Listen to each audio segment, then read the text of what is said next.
Thiruvananthapuram medical കോളേജിൽ urology ഡിപ്പാർട്ട്മെൻറ്റിൽ ശസ്ത്രക്രിയയ്ക്ക് ആവശ്യമായ ഉപകരണങ്ങളില്ല, അതുകൊണ്ട് ശസ്ത്രക്രിയ മുടങ്ങുന്നു.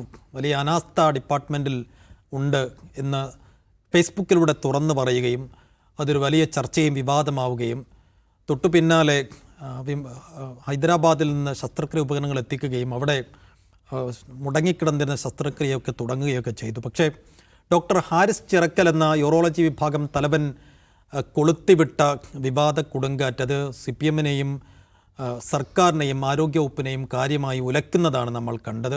ഇന്നലെ മുഖ്യമന്ത്രിയുടെ പ്രതികരണം വന്നു.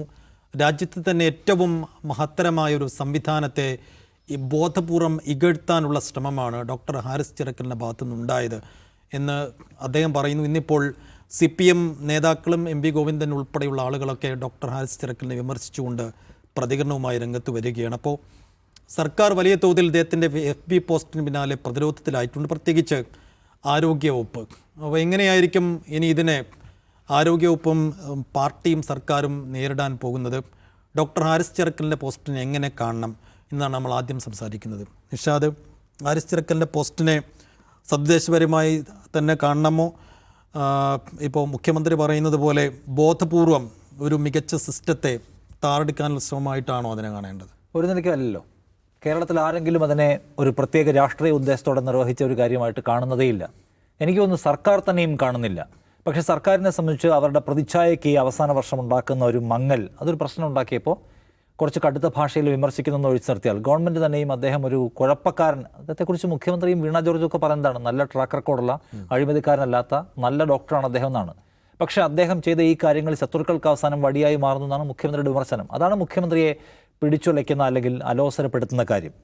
അപ്പോൾ അതിനെ കേരളം ഒന്നാകെ അതിനെ സദുദ്ദേശപരമായി കാണുന്നു. കാരണം ഇത് എക്സ്പീരിയൻസ് ചെയ്ത മനുഷ്യന്മാരുടെ ഉദാഹരണം മുന്നിൽ വെച്ചിട്ടാണല്ലോ അദ്ദേഹം പറഞ്ഞത്. എൻ്റെ മകൻ്റെ പ്രായമുള്ള ഒരാൾ വേദന സഹിച്ചുകൊണ്ട് പഠനത്തിന് വേണ്ടി ഇത് മാറ്റിവെക്കുന്നു, അയാൾക്ക് ശരിയായ ചികിത്സയും സർജറിയും കൊടുക്കാൻ പറ്റുന്നില്ല എന്ന് ഡോക്ടർ തുറന്നു പറയാണ്.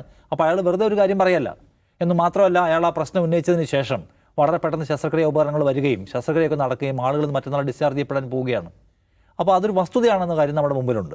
എനിക്കതിനകത്ത് തോന്നുന്ന ഒരു സംഗതി മുഖ്യമന്ത്രി പിണറായി വിജയൻ്റെ ഒരു വിമർശനവുമായി ബന്ധപ്പെട്ട് അദ്ദേഹം അതിനോട് നടത്തിയിട്ടുള്ള പ്രതികരണത്തിലെ ചില അസാധാരണത്വങ്ങൾ അല്ലെങ്കിൽ ശരികേടുകളെക്കുറിച്ചാണ്. മുഖ്യമന്ത്രി പറയുകയാണ്, ഇത് കേരളത്തിലെ ഏറ്റവും വലിയ ആരോഗ്യമേഖല അല്ലെങ്കിൽ കേരളത്തിലെ ലോകത്ത് തന്നെ ഏറ്റവും ശ്രദ്ധേയമായ ആരോഗ്യമേഖലകളൊന്നിനെ ഇകഴ്ത്താനുള്ള ശ്രമത്തിൻ്റെ ഭാഗമായിട്ടാണ് എന്ന് വെച്ചാൽ ശത്രുക്കൾ ആരോ ചെയ്യുന്നു എന്ന മട്ടിൽ.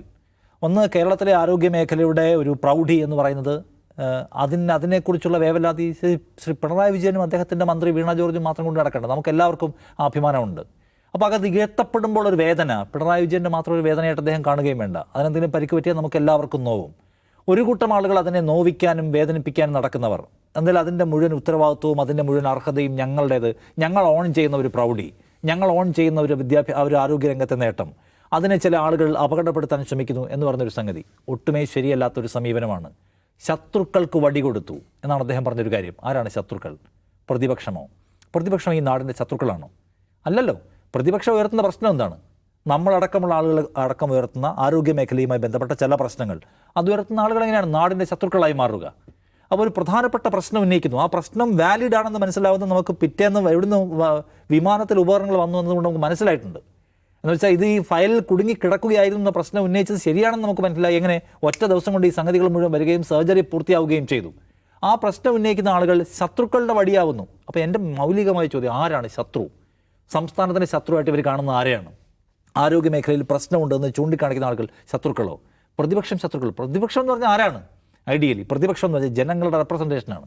അല്ല, പ്രതിപക്ഷം ഇന്ത്യ പാകിസ്ഥാൻ പ്രശ്നം പോലെ നമ്മുടെ ശത്രുക്കൾ എന്ന മട്ടിൽ അതിനെ കാണുന്നത് ഈ മേഖലയിൽ ഈ ഒരു പ്രശ്നത്തോട് പ്രതികരിക്കുമ്പോൾ ഒട്ടുമേ ശരിയല്ലാത്ത ഒരു കാര്യമാണ്. ഞങ്ങളുടെ ഈഗോയ്ക്ക് മുറിവ് പറ്റിയിരിക്കുന്നു, ഞങ്ങളുടെ സാൽപ്പേരിന് മുറിവ് എന്നൊന്നും കാണേണ്ട കാര്യമില്ല. രണ്ടാമെന്താണ് പറയുന്നത്, നമ്മുടെ ആരോഗ്യ മേഖല ലോകത്തെ ഏറ്റവും വിശിഷ്ടമാണ്. ആർക്കാ തർക്കം? നമുക്ക് ആർക്കുമേ തർക്കമില്ല. നമ്മൾ ഇവിടെ തന്നെ ഇരുന്ന് പലകുറി കേരളത്തിലെ ആരോഗ്യ മോഡലിൻ്റെ എന്താ പറയുന്നത് മികവിനെക്കുറിച്ച് സംസാരിച്ചിട്ടുണ്ട്, ഈ വിഷയത്തിൽ തന്നെ തൊട്ടു മുമ്പും. പക്ഷേ ഒരു അവിടെയുള്ള ശസ്ത്രക്രിയാ ഉപകരണങ്ങളിൽ മുക്കാലും അതിഗംഭീരമായി പ്രവർത്തിക്കുന്നു. ഒന്നോ രണ്ടോ എണ്ണം പ്രവർത്തിക്കാത്തതിൻ്റെ പേരിൽ ആകെ പഴിചാരരുത് എന്ന് പറഞ്ഞാൽ ആരോഗ്യ മേഖലയിൽ ശസ്ത്രക്രിയാ ഉപകരണങ്ങളുടെ കാര്യത്തിൽ, അടിയന്തരാവശ്യങ്ങൾക്കുള്ള മരുന്നുകളുടെ കാര്യത്തിൽ മുക്കാലും നന്നായി പ്രവർത്തിക്കുന്നു. 3-4 എണ്ണമാണ് പ്രവർത്തിക്കാത്തതെന്ന് ന്യായം പോരാത്ത ന്യായമാണ്. അത് പാടില്ലാത്ത ഒന്നാണ്. നമ്മുടെ ആരോഗ്യ മേഖല എന്ന് പറഞ്ഞാൽ നോക്കൂ, ലൈഫ് ത്രെട്ടനിങ് ഇഷ്യൂ ആയിട്ട് വരുന്ന ആൾക്കാർക്കാണല്ലോ സർജറി നിർദ്ദേശിക്കുക. അവർക്ക് 30 പേർക്കുള്ള സർജറിക്കുള്ള ഉപകരണങ്ങളും സംവിധാനങ്ങളും റെഡി, ബാക്കി 20 പേർക്കുള്ളതില്ല. അല്ലെങ്കിൽ 99 പേർക്കുള്ളത് റെഡി, ഒരാൾക്കുള്ളതില്ല. ഒരാൾക്കുള്ളതില്ലെങ്കിൽ അത് പ്രശ്നമാണ്, അത് ആരോഗ്യ മേഖലയിൽ പ്രശ്നമാണ്.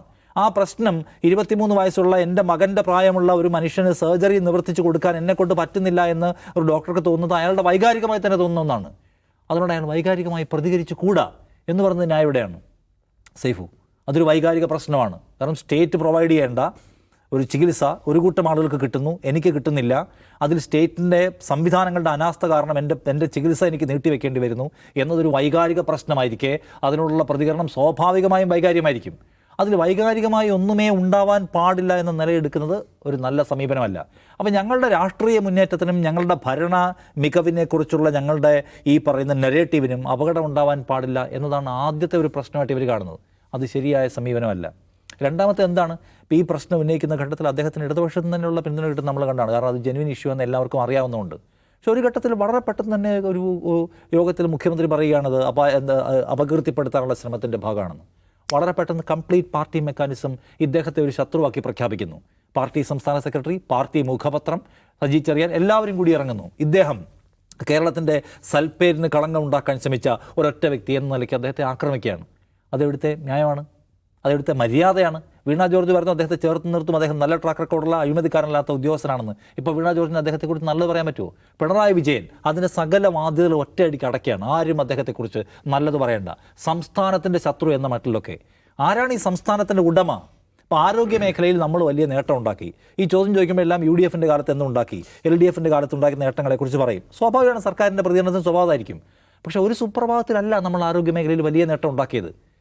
ഇപ്പോൾ കഴിഞ്ഞ ദിവസം സംസാരിക്കുമ്പോൾ ഒരു കോൺഗ്രസ് നേതാവ് പറഞ്ഞ പോലെ സ്വാതന്ത്ര്യം കിട്ടിയെന്ന് പറഞ്ഞാൽ 947 രാവിലെ എഴുന്നേൽക്കുമ്പോൾ ഓഗസ്റ്റ് 47 അല്ല ഓഗസ്റ്റ് 15 നമുക്കിത് കൊണ്ട് തന്നേക്കാം എന്ന് തീരുമാനിക്കല്ല. അതിന് മുമ്പുള്ള വലിയ പ്രോസസ്സിലൂടെയാണ് സ്വാതന്ത്ര്യത്തിലേക്ക് നമ്മൾ എത്തുന്നത്. എന്ന് പറഞ്ഞതുപോലെ ആരോഗ്യരംഗത്ത് നമ്മൾ ഉണ്ടാക്കുന്ന മുന്നേറ്റങ്ങൾക്കകത്ത് എല്ലാവരുടെയും കോൺട്രിബ്യൂഷൻ ഉണ്ട്, ഏറിയും കുറഞ്ഞും അല്ലേ. ആ കോൺട്രിബ്യൂഷനെ വകവയ്ക്കാതെ ഞങ്ങൾ മാത്രം ഉണ്ടാക്കിയ ഒന്നിന് എന്തോ പരിക്ക് പറ്റുന്നു, അവരെല്ലാം വിമർശനം ഉന്നയിക്കുന്നവരെല്ലാം ശത്രുക്കൾ എന്ന മറ്റുള്ളതിനെ കാണുന്നതിൽ പ്രശ്നമുണ്ട്. നമുക്ക് ഒറ്റ കാര്യം അവസാനം എടുത്താൽ എനിക്ക് പറയാനുള്ള പോയിന്റ് ഇതാണ്. ഒറ്റയടിക്കെല്ലാം വന്നല്ലോ, അപ്പോൾ വന്നു, അപ്പോൾ ബഹളം വെച്ചപ്പോൾ വന്നു. അത് അനാവശ്യമായി പ്രതിപക്ഷം ബഹളം ഉണ്ടാക്കുകയാണ്, അനാവശ്യമായി പ്രതിപക്ഷം സമരം ചെയ്യുകയാണ്. അത് ഒരു വാല്യൂ ഇല്ലാത്ത സമരമാണെന്ന് പറയുമ്പോൾ തന്നെ ഒരാൾ ഒറ്റയ്ക്കുണ്ടാക്കിയ ഒരു ബഹളം കൊണ്ട് ഫലം ഉണ്ടായല്ലോ. അപ്പോൾ പ്രതിഷേധങ്ങൾക്ക് കാരണമുണ്ട്, പ്രതിഷേധങ്ങൾ നിലനിൽക്കുന്ന വാല്യൂ ഉള്ള കാര്യമാണെന്ന് മനസ്സിലായില്ലേ. അപ്പോൾ ഇതെല്ലാം വെറും വൃഥാബഹളങ്ങളാണെന്ന് സ്ഥാപിക്കാൻ ശ്രമിക്കുന്ന ഭരണകൂടം മനസ്സിലാക്കേണ്ടത് ഒരാൾ ഒറ്റയ്ക്ക് ബഹളം വെച്ചപ്പോൾ അതൊരു ശരിയായ കാരണമാണെന്ന് ജനം അതിനെ വാല്യൂ ചെയ്തപ്പോൾ ഇതെല്ലാം കൊണ്ടുവന്നു. 2 മാസം അടിയന്തര സ്വഭാവമുള്ള ഫയലുകൾ കളക്ടറേറ്റിൽ കിടന്നു എന്ന് വെച്ചാൽ അത് ഈ ഭരണകൂടത്തിൻ്റെ അഡ്മിനിസ്ട്രേഷൻ ഇഷ്യൂ തന്നെയാണ്. അതിനെ അഡ്രസ്സ് ചെയ്യാതെ ആ പ്രശ്നം ഉന്നയിക്കുന്ന ആളുകളെ കേരളത്തിൻ്റെ ശത്രുക്കൾ, നാടിൻ്റെ ശത്രുക്കൾ, വ്യവസായ മേഖലയുമായി ബന്ധപ്പെട്ട വിയോജിപ്പുകൾ വരുമ്പോൾ നാടിൻ്റെ ശത്രുക്കൾ, അങ്ങനെ നാടെന്ന് പറഞ്ഞാൽ ഒരു പ്രത്യേകതരം നെറേറ്റീവിൻ്റെ ഭാഗം, അതിന് അങ്ങനെ എടുക്കാനേ പാടില്ല അത്. അതുകൊണ്ട് ഈ പ്രശ്നത്തിൽ സർക്കാർ കുറച്ചുകൂടി പ്രായോഗികമായ സമീപനം സ്വീകരിക്കണം. ശരിയാണ്, ചട്ടവും നിയമവും ഒക്കെ നോക്കിയാൽ ഈ തുറന്നു പറച്ചിൽ പ്രശ്നമായിരിക്കാം, വേണം നടപടിയൊക്കെ എടുക്കാൻ പറ്റും.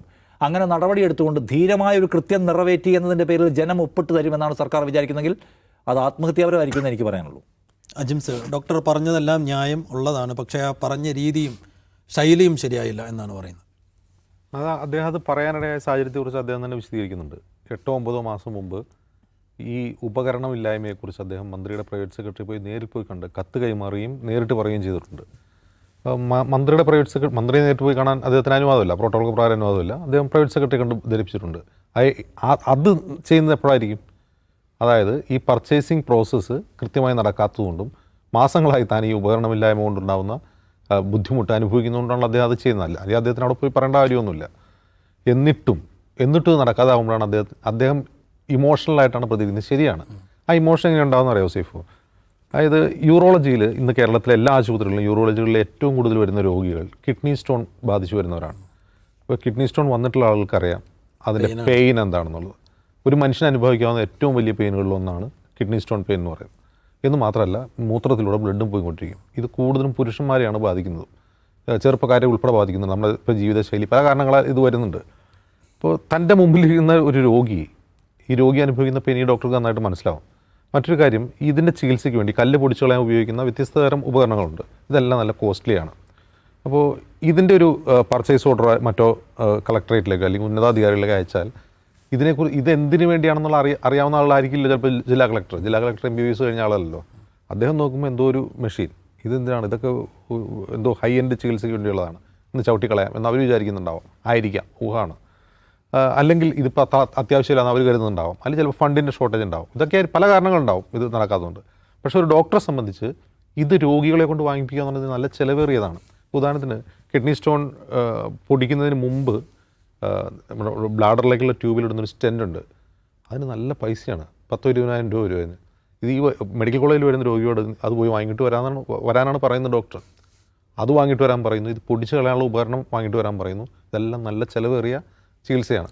അപ്പോൾ അവിടെയാണ് ഡോക്ടർ തൻ്റെ മുമ്പിലിരിക്കുന്ന ഒരു രോഗി, വേദന കൊണ്ട് പറയുന്ന രോഗിയോട് ഞങ്ങളുടെ കയ്യിൽ ഉപകരണമില്ല, നീ പോയി വാങ്ങിയിട്ട് വന്ന് നമ്മൾ ചെയ്തു തരാം എന്ന് പറയുക എന്ന് പറഞ്ഞാൽ 5,000 രൂപ കൈക്കൂലി കൊടുക്കാൻ പോലും ഇല്ലാത്തതുകൊണ്ടായിരിക്കും ചില മുമ്പിൽ വന്നിരിക്കുന്നുണ്ടാവുക. നമുക്കറിയാലോ മെഡിക്കൽ കോളേജിലെ പ്രശ്നം.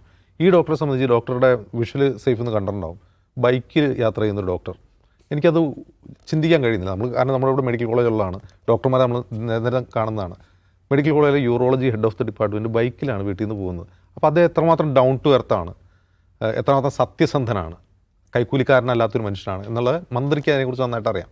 അതുകൊണ്ട് മന്ത്രി ഈ പ്രശ്നം ഉണ്ടാകുമ്പോൾ ആദ്യം പറയുന്നത് അദ്ദേഹം പറഞ്ഞ കാര്യങ്ങളൊക്കെ വാലിഡാണ്, ഇത് സിസ്റ്റത്തിൻ്റെ പ്രശ്നമാണെന്ന് പറഞ്ഞത് ആ വിഷയത്തെ അഡ്മിറ്റ് ചെയ്യുകയാണ്. അവിടെ മുഖ്യമന്ത്രി ഒരൊറ്റ വാക്കിൽ അതുവരെ നമ്മൾ ആലോചിച്ച് നോക്കി, അദ്ദേഹം ഈ വിഷയം ഉയർത്തുന്നു മുതൽ മുഖ്യമന്ത്രി ഇതിനെപ്പറ്റി പ്രതികരിക്കുന്ന വരെയുള്ള സമയത്ത് ഞാൻ ഈ സോഷ്യൽ മീഡിയ നോക്കുകയായിരുന്നു. അതായത് മുഖ്യമന്ത്രിയുടെ അദ്ദേഹത്തിൻ്റെ പാർട്ടിയോടും അനുഭവമുള്ള പലരും ഇദ്ദേഹത്തിന് ഐക്യദാർഢ്യം പ്രഖ്യാപിക്കുകയാണ് തുടക്കം മുതൽ. അദ്ദേഹം പറഞ്ഞത് ശരിയാണ്, അദ്ദേഹം നല്ല ഡോക്ടറാണെന്ന് പറഞ്ഞിട്ട് പലരും പോസ്റ്റർ ഇടുകയും ഐക്യദാർഢ്യം പ്രഖ്യാപിക്കുകയും ചെയ്യുന്നു. ദൗർഭാഗ്യവശാൽ മുഖ്യമന്ത്രിയുടെ പ്രസ്താവന വന്നതിൻ്റെ അന്ന് രാത്രി നമ്മളൊക്കെയുള്ളൊരു ഗ്രൂപ്പിൽ ഇദ്ദേഹത്തിൻ്റെ പഴയ ഫേസ്ബുക്ക് പോസ്റ്റുകളെല്ലാം എടുത്തൊരു കൊളാഷാക്കി ഒരു പോസ്റ്റർ ഒന്ന് സേഫ് കണ്ടിട്ടുണ്ടാവും. അതായത് അദ്ദേഹം മുമ്പ് SFIക്കാർക്കെതിരെ എന്തോ ഒരു വിമർശനം ഉന്നയിച്ചത്, രാഹുൽ ഗാന്ധിക്കെതിരെ മോദി സർക്കാർ എന്തോ നടപടികൾ സ്വീകരിച്ചപ്പോൾ രാഹുൽ ഗാന്ധിയെ സപ്പോർട്ട് ചെയ്ത് ഉൾപ്പെടെയുള്ള ഇദ്ദേഹം മറ്റവൻ്റെ ആളാണ് എന്ന് ധ്വനിപ്പിക്കുന്ന ഒരു കൊളാഷ് വളരെ പെട്ടെന്ന് പ്രത്യക്ഷപ്പെടുകയാണ്. ഒന്ന് ആലോചിച്ച് നോക്കുക. അപ്പോൾ എത്രമാത്രം ഇൻസെൻസിറ്റീവായ രാഷ്ട്രീയമായിരിക്കും അത്. അപ്പോൾ ആ കൊളാഷിട്ട ആളുടെ അതേ രാഷ്ട്രീയമാണ് മുഖ്യമന്ത്രി പറയുന്നത്. മുഖ്യമന്ത്രി എന്താണ് പറയുന്നത്, ഇദ്ദേഹം ഇത് പറഞ്ഞതോടുകൂടി സർക്കാരിൻ്റെ നമ്മുടെ ഏറ്റവും മികച്ച ഹെൽത്ത് സിസ്റ്റത്തെ കളങ്കപ്പെടുത്തി. അങ്ങനെയല്ലല്ലോ അദ്ദേഹം പറഞ്ഞത്. അദ്ദേഹം പലവട്ടം അത് വിശദീകരിച്ചു. അദ്ദേഹം നിലനിൽക്കുന്ന സിസ്റ്റത്തിൽ എന്തെങ്കിലും പ്രശ്നമുണ്ടെന്നോ അല്ലെങ്കിൽ നമ്മുടെ ഹെൽത്ത് സിസ്റ്റം മോശമാണെന്നൊന്നും അല്ല പറഞ്ഞത്, താൻ നേരിടുന്ന ഒരു പ്രശ്നം പറഞ്ഞു. പിന്നെ ഈ കേരളം നേരിടുന്ന ഹെൽത്ത് സിസ്റ്റം എന്ന് പറയുന്നത് പിണറായി വിജയൻ സർക്കാരിൻ്റെ ഹെൽത്ത് സിസ്റ്റം അല്ല. പിണറായി വിജയൻ സർക്കാരിന് അതിൽ ഗണ്യമായ കോൺട്രിബ്യൂഷൻ നടത്തിയിട്ടുണ്ടെന്ന് പറയാം. ഞങ്ങൾ ഗണ്യമായ കോൺട്രിബ്യൂഷൻ ഈ ഹെൽത്ത് സിസ്റ്റം മികച്ചതാക്കാൻ ചെയ്തിട്ടുണ്ട്. ഇത് കാലാകാലങ്ങളായി വിവിധ സർക്കാരുകളുടെ കോൺട്രിബ്യൂഷൻ അതിലുണ്ട്. അതിലപ്പുറം ഇവിടുത്തെ ജനങ്ങളുടെ ഒരു അവബോധമുണ്ട്. ഒരു ആരോഗ്യ അവബോധമാണ് എൻ്റെ ഏറ്റവും പ്രധാനപ്പെട്ട കാരണം. ആരോഗ്യത്തോടെ ഇരിക്കണം എന്നുള്ള ജനങ്ങളുടെ അവബോധം. ഇനി വേറൊരു കാര്യം, ഇത്രയും കോസ്റ്റ്ലി, ഇപ്പം ഞാൻ മുമ്പ് കഴിഞ്ഞ ഔട്ട് ഓഫ് ഫോക്കസ് ഡിവിഷൻ ഇതേപ്പറ്റി പറഞ്ഞു, നമ്മുടെ സംസ്ഥാനത്ത് ഈ ഹെൽത്ത് സിസ്റ്റത്തെ നന്നാക്കുന്നതിൽ പബ്ലിക് സെക്ടറിനോടൊപ്പം തന്നെ പ്രൈവറ്റ് സെക്ടറിനും വലിയ പങ്കുണ്ട്. നമ്മുടെ സംസ്ഥാനത്ത് ഇപ്പോൾ ആശുപത്രിയിൽ കിടക്കുന്ന ആളുകളിൽ 70% സ്വകാര്യ ആശുപത്രിയിലാണ് കിടക്കുന്നത്. ഈ സ്വകാര്യ ആശുപത്രിയിൽ പോയി കിടക്കാൻ കയ്യിൽ പണം ഉണ്ടായത് എങ്ങനെയാണെന്നുള്ള ക്വസ്റ്റ്യൻ കൂടിയുണ്ട്. ഈ നാട്ടിലെ ജനങ്ങൾക്ക് സ്വകാര്യ ആശുപത്രി പോലും ചികിത്സ നേടാൻ, ഞാൻ പറഞ്ഞല്ലോ, നമ്മുടെ ഈ ഇൻഷുറൻസ് നെറ്റ്വർക്കിൻ്റെ ഇൻഷുറൻസ് ഇൻഫ്രാസ്ട്രക്ചറിൻ്റെ ഉള്ളിൽ വരാത്തവരാണ് നമ്മൾ ബഹുഭൂരിഭാഗവും മലയാളികൾ. അതൊരു പോരായ്മയാണെന്ന് മുമ്പ് ഞാൻ പറഞ്ഞിരുന്നു. സ്വന്തം പോക്കറ്റിൽ നിന്ന് പണമെടുത്ത് സ്വകാര്യ ആശുപത്രികളിൽ പോയി ചികിത്സിക്കാൻ ക്യാപ്പബിളായിട്ടുള്ള ജനങ്ങളുള്ളതുകൊണ്ട് കൂടിയാണ് നമ്മൾ ആരോഗ്യത്തോടെ ഇരിക്കുന്നത്, നമ്മുടെ ആരോഗ്യമേഖല നന്നായിരിക്കുന്നത്. ആ പണം എവിടെ നിന്നാണ് വരുന്നത്? അത് റെമിറ്റൻസ് ആണ്, നമ്മളെ പ്രവാസമാണ്. നമ്മൾ ഗൾഫിലോ യൂറോപ്പിലൊക്കെ പോയി പണിയെടുക്കുന്നതുകൊണ്ടാണ് അതിവിടെ ഉണ്ടാകുന്നത്. ഇതെല്ലാം എല്ലാ ഘടകങ്ങളും ഇതിനെ കോൺട്രിബ്യൂട്ട് ചെയ്യുന്നുണ്ട്. ഇനി LDF സർക്കാരിന് പറയാം ഞങ്ങളാണ് കൂടുതൽ ഇതിൽ കോൺട്രിബ്യൂട്ട് ചെയ്യുന്നത്, പറയാം, അവർക്ക് വാദിക്കാം. മാറി വന്ന LDF സർക്കാരിലാണ് കേരളത്തിലെ ആരോഗ്യ വ്യവസ്ഥ നന്നാക്കിയത്, അതുകൊണ്ട് ഇത് ഞങ്ങളുടെയാണ്, അതുകൊണ്ട് ഇതിനെതിരെ ഒന്നും പറയരുത് എന്നാണോ? അങ്ങനെയല്ലല്ലോ. അപ്പോൾ കേരളത്തിൻ്റെ ആരോഗ്യ സിസ്റ്റം നല്ലതാണ്, അത് നല്ലത് തന്നെയാണ്. അത് നല്ലതായത് പല ഘടകങ്ങളതിലുണ്ട്. മാറി വന്ന സർക്കാരുകളുടെ നയങ്ങളുണ്ട്. നമ്മുടെ കയ്യിൽ പണമുള്ളത് കൊണ്ടുകൂടിയാണ്. മറ്റൊന്ന് നമ്മുടെ ആരോഗ്യ അവബോധം കൊണ്ടുകൂടിയാണ്. അങ്ങനെ പല ഘടകങ്ങൾ കൊണ്ടാണ് നന്നായത്. ഇതൊരു കൾച്ചറാണ്, ഒരു സംസ്കാരമാണ്. 96% ആളുകൾ മാസ്ക് വെച്ച കോവിഡ് കാലത്ത് ഏക സംസ്ഥാനമാണ് കേരളം. അതാണ് മലയാളിയുടെ ഒരു ആരോഗ്യ അവബോധമാണ്. അത് വളരെ വളരെ പ്രധാനമാണ്. അപ്പോൾ ഇതെല്ലാം ഞങ്ങളുടേതാണ്. അതുകൊണ്ട് ഇതിനെതിരെ എന്തെങ്കിലും വിമർശനം ഉന്നയിച്ചാൽ അവൻ മറ്റവരാണ്, അല്ലെങ്കിൽ സംസ്ഥാന ശത്രുവാണ്. ഇത് തന്നെയല്ലേ മോദിയും പറയുന്നത്. മോദി ഇത് തന്നെയല്ലേ പറയുന്നത്. അപ്പോൾ ഇത് മുഖ്യമന്ത്രിയാണ് ആദ്യ കാര്യത്തിൽ തിരുത്തേണ്ടത്.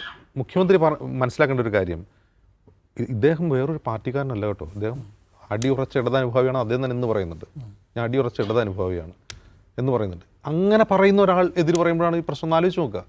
അതർവൈസ് ഇദ്ദേഹം ഒരു കോൺഗ്രസ്സുകാരനായിരുന്നു കരുതിക്കോ, ഇത്രയും പ്രശ്നം ഉണ്ടാവില്ലായിരുന്നു. ഇത്രയും ഫ്യൂരിയസ് ആവില്ലായിരുന്നു ഭരണകൂടം. കാരണം നമ്മുടെ ഉള്ളിൽ നിന്ന് അതായത് ക്രിട്ടിക്കൽ ഇൻസൈഡേഴ്സിനെ വെച്ച് പൊറുപ്പിക്കില്ല എന്നുള്ളതാണ് സമീപന രീതി. ഈ ക്രിട്ടിക്കൽ ഇൻസൈഡേഴ്സ് ആരെങ്കിലും ഉണ്ടെങ്കിൽ അവരെന്ത് ചെയ്യുക, ഒന്നുകിൽ അടക്കിയിരുത്തുക, അവരെ പ്രലോഭിപ്പിച്ച് എവിടെയെങ്കിലും ഇരുത്തുക, സ്ഥാനമാനങ്ങൾ നൽകി നിശബ്ദരാക്കുക. ഇതാണ് ഈ ഭരണകൂടത്തിൻ്റെ സമീപനം. ഇതൊട്ടും ആശാസ്യകരമായൊരു സമീപനമല്ല.